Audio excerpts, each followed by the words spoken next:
con ecco, il nostro ospite da Toronto. Hello, Bryan.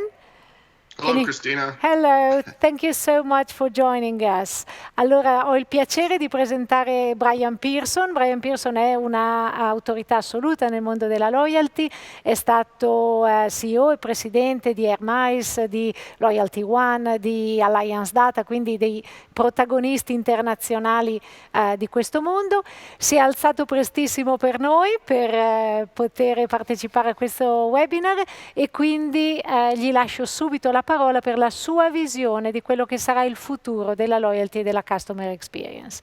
Bryan, you have the floor. Thank you so much. Grazie, Christina. Good morning. It is very early here at 6 a.m., so hopefully my internet and everything holds up.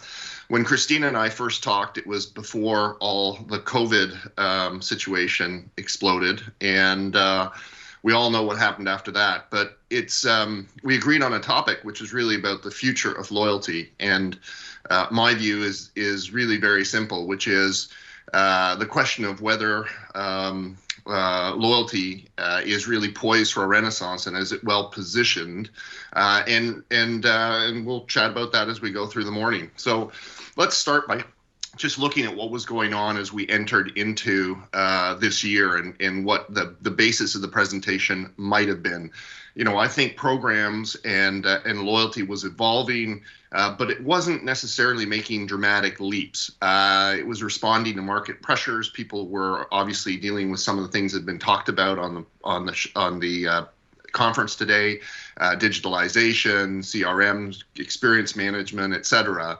But you know, I wouldn't say that there was a giant leap forward in focus on loyalty. It was part of the normal course of business. Certainly, if there was something which was going on for people who were new entrants into the market, I would say that there was a focus on this digital first approach where it was app-based and then it would be integrated back into everything else that was happening in the strategy. And certainly, the discussion around customer experience has been something which has been very rewarding and exciting to see just in the marketplace in general. But one of the headwinds maybe that was happening for those of us who are operating programs was we were seeing some alternate models start to show up, things like paid loyalty or subscription loyalty. And on the consumer marketing side, just generally, you know, the digital marketing world and the dominance that has shifted in traditional media over to digital media, I think was placing some questions in boardrooms on, you know, what is the value of a traditional loyalty program? And as a result of that, I think many programs lacked the level of investment that they needed to push forward and take advantage of what was happening in the marketplace.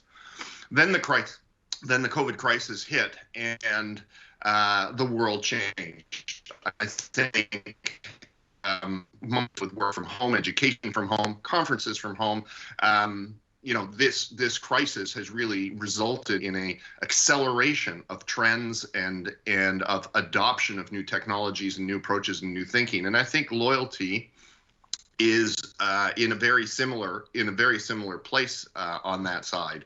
And I say that because when COVID hit, I think many companies opened up the hood of the car to look in on their loyalty program and found out that the actual quality of their data asset and of their loyalty program and what they were having was not what they expected they would have had in order to have a full response and to use the customer information in a way that would have been super effective when the entire world changed and went into lockdown. I think the second thing, let's see here. I think the second thing that happened is that we saw a lot more attention also coming to loyalty because of some of the valuations which were coming down. Many of the airlines leveraged their programs as collateral for debt, and in turn, you know, the Delta program, the American Airlines program, ended up having just enormous valuations, and to borrow things like $9 billion to support the airlines. And so suddenly there's a new attention again to, what is the underlying value? How do these programs operate, and what's actually happening here? And then I think the third thing is that, just if you look at loyalty, not loyalty like a program, but big L loyalty, consumer loyalty, what you see is that even true loyalty was at risk as people had to change their behaviors. And, in North America, I think we'd research which said almost 40% of consumers have tried a new brand or product in the last 6 months. And I think this compares very well with the research which was presented earlier, probably by Christina and her colleagues. And then the last piece, and I think in some ways one of the most interesting dynamics, was that the embedded value, there's always been a lot of talk in the industry about, in the points type programs, that consumers collect the currency, but they don't necessarily redeem and use it. And this currency inside these programs is in a place where there was this unspent value that was out there. But certainly the retail community got after this embedded value, and now we've seen that play out in the way that they have actually created a lot of excitement in and around redemptions. And, the creativity is everything from just simplifying and creating new ways to earn and to burn currency. And we saw that a lot again with airlines, hotels, where, the foundations of the business completely were shut down. But we've also seen it in retail programs where they've expanded partnerships and opened up channels, which have created more options and more excitement potentially for the consumer, and obviously offer flexibility and the added value that they've done to try and drive people back in store. This image is from a large pharmacy chain in Canada.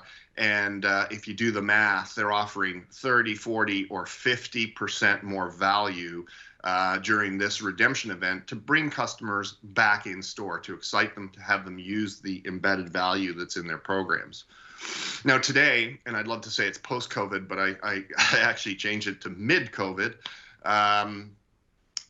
Where do we find ourselves? As I said, there's been this acceleration of everything from a technology and adoption period, and I think that people are now seeing that the gaps and considering the gaps that exist in their strategy, that they need a renewed program, and that they're understanding more and more that there's a link between loyalty and what you can do with the whole customer experience and how those things need to be integrated. I also think, again, the recognition of the value in the reward balances, and I think what you see is the consumer on the other side having a bit of an attitude shift, where if they participated in many programs and maybe focused globally, many programs, especially airline programs, tended to have that co-branded credit card relationship. What you see here is now there's shifting and should be focusing, where am I going to get more value, or where's the value going to be more relevant to me today? And the uncertainty of when normal returns to things may well be affecting some of their decisions. Now, it started with, is loyalty in renaissance? Is it poised for renaissance? And I think we all know renaissance is a French word meaning rebirth. And the period is called this by this name because at that time, what happened is people went back and they got interested in what the Greeks and the Romans were doing and what was happening in the learnings of ancient times. And frankly, I think structured loyalty, the industry that we operate in, while it's only 30 years old, also has an opportunity to go back and really review and look at the learning and experience. Because while it's 30 years old, we've also come through a period where technology has undergone a significant shift. I've been in the industry for 29 years now. That's sort of scary. And if you go back and look, I mean, we didn't have mobile phones. We didn't have email. We didn't have smartphones. It's amazing how much has come along from a technology side and how we've had to adjust. So I thought, maybe we should go back to first principles in loyalty and loyalty programs and see if they still apply. And if we start and think about the four pillars, like four critical pillars of loyalty and the broader role that they play in your business strategy, the first thing is really defining a value for the customer. The loyalty or the loyalty program needs to create something that intercepts the price value equation. And value can be euros, or it can be a different service experience, or it can be a preferred service experience, like you think about when you're in the upper tiers of things like airline programs. But value and creating a new value proposition to differentiate yourself is clearly the first pillar. The second one, and I'm a big fan of permission-based programs, which allow for creating a two-way conversation between the consumer and the business. And that can be explicit, like customer service, but most of it is implicit. It's about looking at the behavior that's happening and interpreting the data that's being shared and the information you gain on what individual customers are doing that leads you to start to understand things. And it's kind of a little contract, right?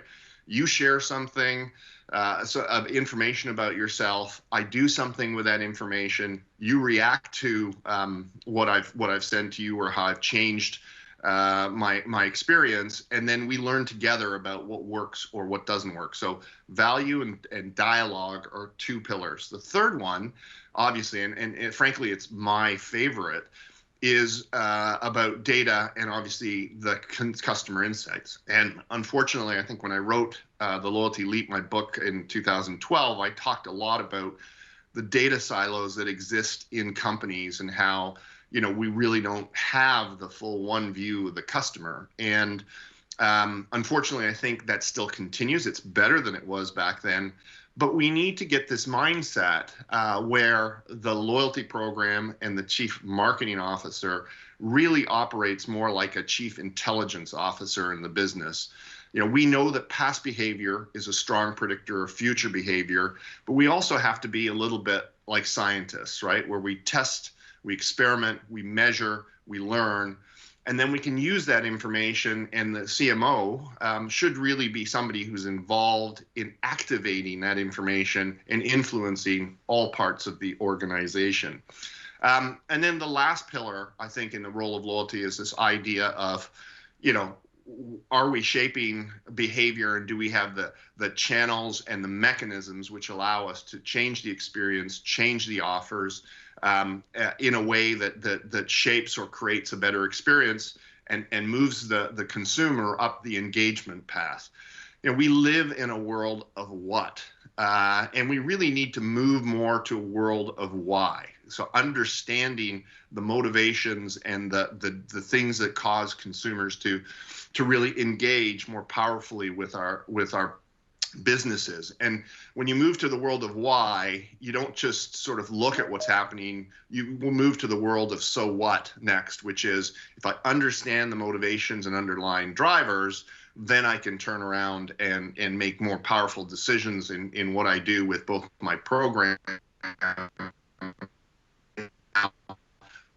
outram powers my customer experience management systems and everything else. And frankly, data and this sort of understanding is also important to power new machine learning or artificial intelligence technologies.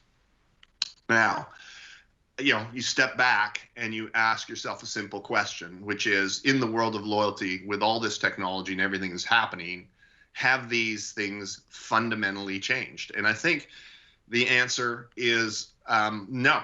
The fundamentals are still effectively the same. Most programs, though, really exhibit a lot of Me Too characteristics. I'm just going to do that. I found in a McKinsey article an interesting study that was done. This was based on 50 brands from the Financial Times Top 100 across 7 categories, which usually would have loyalty programs associated to them. And what they found was 25% of those companies had no loyalty or really basic personalization in today's day and age. 50% had a program which was rewards or point centric, and I'll call that, sort of ground zero. It's the basic elements.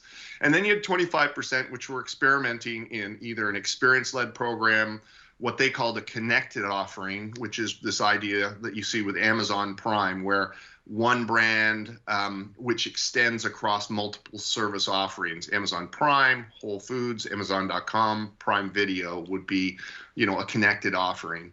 And then the last little sliver, this 2%, was really an ecosystem offer, which was a shared program across unrelated brands. I would have called that a coalition.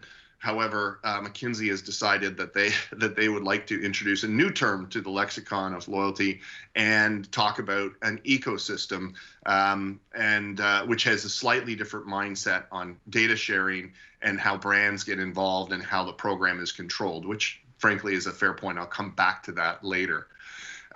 So, the question we must ask ourselves, if this is where we're at, is how are we going to make it new again for the customer? How do we create this new excitement and sort of re-energize, let's say, and accelerate what's happening in our programs? And for me, new again means, first of all, that it's being used in non-traditional channels or sectors. So it's not simply points or stamps or discounts, but that there's a call to connect the program to a bigger ambition and to entice the consumer with different approaches, which create new engagement points. I think new again also means that it's being executed in new ways, and there was a lot that was presented in the portion that I was listening to, just talking about the various elements on engagement and how you execute. But I don't think it's just about making everything digital. It's about extending your loyalty asset to help in other parts of the organization so we can be smarter from everything from supply chain to pricing to assortment, if you're thinking about a retailer, and just helping all parts of the organization take advantage of what we're doing. And then the last, which is a mindset shift, is this idea of not always looking as loyalty as that's my program, but looking at loyalty as that's a platform for the organization. It can create new relationships, it can create new revenue streams, and it can create obviously new ways to engage your customer. And the big programs, the ones which have huge scale, tens of millions of customers, I think are starting to understand and explore this new value equation. And so we'll spend a bit of time talking about that. So, as we jump into the last bit of the presentation, the question is, how will these changes or these change vectors affect the future of loyalty? And we've already seen most of the ingredients, most of it's there. It's a little like when Apple launched the Mac way back in 1984. Did they invent the graphical user interface? No. Did they invent the mouse? No. What they did was look at the ingredients that existed in new technologies and find a new way to bring them together that would engage and make computing available and exciting to the masses. And we've seen what Apple has done. And I think it's the same here. The question is, how do you combine and enable things via data and technology to create new thinking or new ways and opportunistic ways to weave these things into your strategy to create something differentiated and super. Let's start on sector. In other words, so went at three trends. The first is health and sustainability. And the question that you have to ask is, in this world that's going through, the advocacy for the UN's social development goals, and when you see major investors like BlackRock and activists like Greta Thunberg who are having conversations about companies doing better, this is shifting the landscape and it's shifting the mindset of the consumer. And today's consumers want value, but they also want more in that value equation. Again, McKinsey studying 9,000 consumers across their experience in loyalty programs, and their conclusion is the consumer wants more. 42% of them felt rational benefits was the primary thing they were looking for. 25% said social or community benefits, 33% emotional benefits. The rational and emotional for me has always been that balance in loyalty between hard and soft benefits. The hard benefit being something that comes down to a monetary value, the soft benefits being those things that are kind of about status and preferred experience that make you feel more emotionally excited about the brand that you're interacting with. And I think the conclusion here is simple. Consumers want both rational and emotional satisfaction. We did a study in North America as well, and what we found that from before COVID to after COVID, there was a 50% increase in the attitude of consumers to shop retailers who were more involved in social causes. Now, the numbers went from 17 to 25%, so it's still not the majority, but you can see that movement only in 6 months. And if you look at people under the age of 34, the kids, you find that number jumps to 42%. Almost half of them are saying, I'm making a conscious decision where I'm spending my money. So I think that's a critical element of that we have to consider. The second piece under sort of sectors is this idea of online loyalty, and does the online player feel like they need loyalty? If you go back to those pillars, what you see is that the consumer, the online loyalty player would say, well, I've got the relationship, I'm getting the dialogue, somebody has basically subscribed to my system, what do I need loyalty for? But I think that what we've seen in the offline world is when you're looking to competitively differentiate, you will find your way to loyalty or some sort of experience-related program, which is richer than just I'm an online retailer. And so I think we'll see online loyalty begin to migrate as more competitive alternatives exist. And so the online only models that are out there need to, in my view, improve to stay relevant and continue to focus on thinking about the base principles of how loyalty works. And then the last piece here is broadly a question, which is, are we on the cusp of some sort of power shift in loyalty? Historically, airlines and the credit cards affiliated with airlines have been real powerhouses in certain markets around the world. And I think the potential weakening of the airline programs because of what might happen for the next 12, 24 months, especially in just overall travel industry, I guess I'm calling out here that a question as to whether these dominant co-branded credit cards, whether we might see a consumer looking at these and making some decisions around shifting their allegiances, and what will that do to the industry as a whole. Shifting gears to the second point in those, what does new again means? I think here we're talking about execution related change. And the first one here is what I call multi-form loyalty. You can call it layered loyalty. We sort of talk about a parfait sometimes. I think Christina informed me that in Italy it's called English soup. But the idea is that that points or discounts can't live on their own anymore. There isn't a one-size-fits-all formula.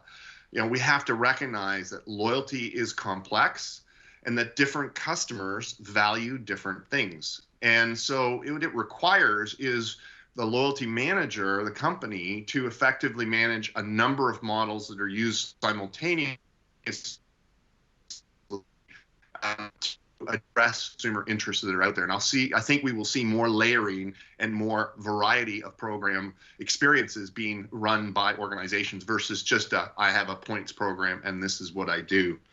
The second piece is data, and we've kind of covered this a little bit, but data obviously will be critical, and it's going to grow in importance. And what you do, I think you have to ask yourselves the question, what am I doing to ensure that my customer data exchange remains strong, that value, that give and take, that dialogue continues to exist? And then the second thing is, are you investing enough in new analytic tools, and are you exploring artificial intelligence or machine learning as part of that? Let the machines do what the machines do well, and let the humans do what humans do well, as a good friend of mine talks about, and let them do the interpretation and the value add. But there's a lot that can be done on capturing value out of the data. And then the last one, which I think Christopher did a great job probably covering customer experience and how Hugo Boss is leveraging that to their advantage. But experience and convenience is really the loyalty at the heart of CRM models. And I like this idea of it's not just about making the store and the in-store experience better or looking at your customer journeys. It's about thinking at a little bit bigger lens and saying, I need to be better at being predictive, personalized, and how do I build principles or a principled approach into this? So predictive is, ultimately, I think despite the fact that we can create more and more choice as we expand to an online shopping experience, consumers, they don't fundamentally want endless choice. They want you to help. We would talk about curation of the experience. They want you to help them narrow down to the things that they should be interested in, and to do that genuinely really, really well. And there are few companies out there, I think, who are doing that honestly really, really well. Personalized is about then creating that experience, which is about me. And then principled is maybe the most interesting dynamic, especially in retail, because it upsets some of the traditional things. If a customer comes in and buys a sweater and the next week that sweater goes on sale, would it be the right thing to do to actually discount that sweater back for the customer because ultimately that would be the right principle to pursue? And I think we will see more things like price guarantees and sort of managing the customer experience around that evolve over time. All right, last bucket, which is the platform related change. I think I'll go through this relatively quickly, but paid loyalty would be the first piece, and it goes back to the comments of the questions that I was hearing coming into this whole COVID acceleration. And the question is, if you went down the route of paid loyalty, and I think we should ask ourselves this question, what would we change? If the consumer paid for the privilege of participation, what would that allow us to do? It's not to say that we would go that route, but I think it's a worthy question. And as Scott Galloway says, everybody these days should be playing with some form of subscription service just to understand and to learn about how the consumer might interact with your business in a different way. And credit cards have played this game with fees for years. And it is also a self-selecting mechanism. I'm not going to pay for Prime if I'm not willing and think I'm going to get the value out of it. But the more things they add to Prime, the more the balance comes down on how much I'd be willing to pay, because I'm getting my video streaming and all these other benefits, including free shipping tied to it. The second thing is this loyalty as a platform idea, which is about leveraging the information, the knowledge, the know-how you have around consumers at scale, what I call reach capital, to create more leverage and to take that to create new revenue streams. Think of it as a media play. I always like to ask the question, if I was Facebook or Google, and I had this customer base, how would I think about monetizing or creating value out of that customer base? And if you balance that, create value with also creating value for the consumer, I think that intersection point a very interesting, it becomes a very interesting space to talk and to explore. And then the last one, very quickly, is partner ecosystems. And there's no question, I grew up in this world, that creating brand partnerships and shared currencies, we know the network effect works. But I think that if you can set up an ecosystem or a system where the brands can work together for better engagement and for better and richer data pools or data exchanges, that there's real value in that. And with YUU launching in Hong Kong, maybe that's going to signal the kickstart of this system, whether it goes the way McKinsey says, which is an ecosystem, whether it's old style coalitions. I do think that there'll be an evolution in the model, but we will see more ecosystems or partnerships evolve, or that involve sharing customers or sharing customer data. Okay, so the key takeaways, and hopefully I didn't go through this too quickly, but first of all, excuse me, first thing is that you need to start with this view of the customer journey and how do I create a seamless experience, and how does loyalty fit into that in a way that it can power the platform across the organization versus just being one piece of a marketing strategy. Secondly is if you aren't accelerating your digital experience, you need to accelerate and round out and make sure that the digital experience is critically there for the program, but also for the broader organization. Third, really think about what the role of data and insights can be, and how do you shift gears to not only acquire that information with the permission of the consumer, but think about how you're actually going to create value for them out of having the information locked away and analyzed in the business. Fourth, if you're not doing something to embrace social and think about the emotional benefits in your program, start today. It's clear in my mind that is a critical evolution, and it's something that's changed fairly dramatically in the last 3 years. Fourth, or fifth, I should say, second last, think about multi-form loyalty. Again, if it's only a one stop, it's this program, I don't think it's going to address or connect with sufficient customers overall. And if you want to create something which really connects with customers, you need to think about various motivators and how they interact in your strategy.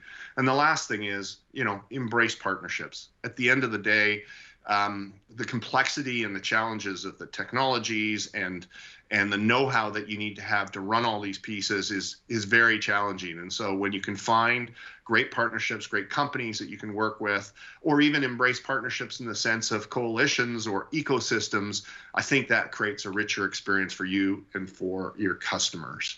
Anyways, grazie per l'attenzione. I think I pronounced that right. Yeah. Thank you. I'm sorry I went through that, and hopefully you were able to track some of the core thinking on the way through. Christina?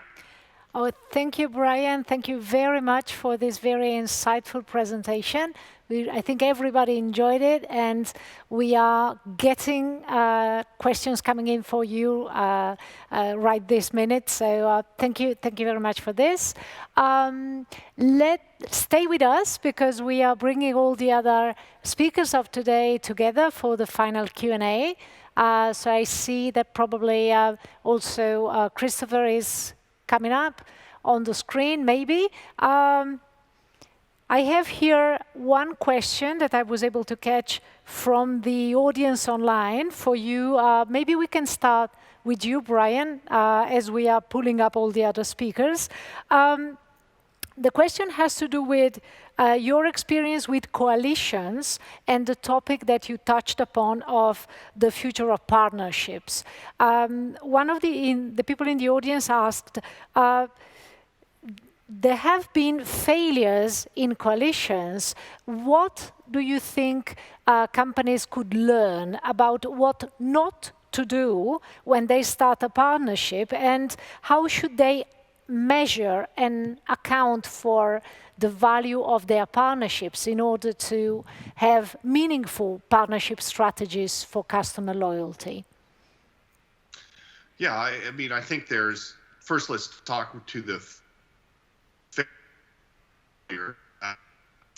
It's not easy to balance the interests of multiple organizations, and I think there's two places and two reasons why coalitions have been challenged in the past. The first is they've not been able to create the critical mass and to share, to have a really clear shared mindset on what they're doing. And sometimes the brands that are in, I think this is where McKinsey was coming from, the brands that are in the coalition don't align against the groups of customers. In other words, they're not complementary. You might have a discount retailer with a certain type of consumer profile and then a high-end fashion brand, and there isn't a story that you can pull through the middle of that to say this is what the value proposition is. So it's choose your partners wisely and make sure that they share a foundational view on what you're trying to create and how that experience needs to come together. I think that's sort of the failed. And then how do you evaluate the customers is, I think, are they complementary? Does it allow you to tell a different or more exciting and enriched brand story for them? And the toughest thing is, I think there's only two ways this works. One is you have a dominant brand who sort of manages and runs the program. You could call that maybe Sainsbury's in Nectar in the UK now. And then they find the other brands come along. That's what's happened with you in Hong Kong. Or it's at the other end, like Canada, where you have an independent party who runs the business, and they are advocating and sort of keeping the ecosystem going. The problem is when you have something in the middle, which is everybody's a shareholder and everybody has an equal voice, and that's when eventually they erode and they break down. And that's been the history of coalition for the last 25 years. Right, thank you. Thank you very much. That was very insightful.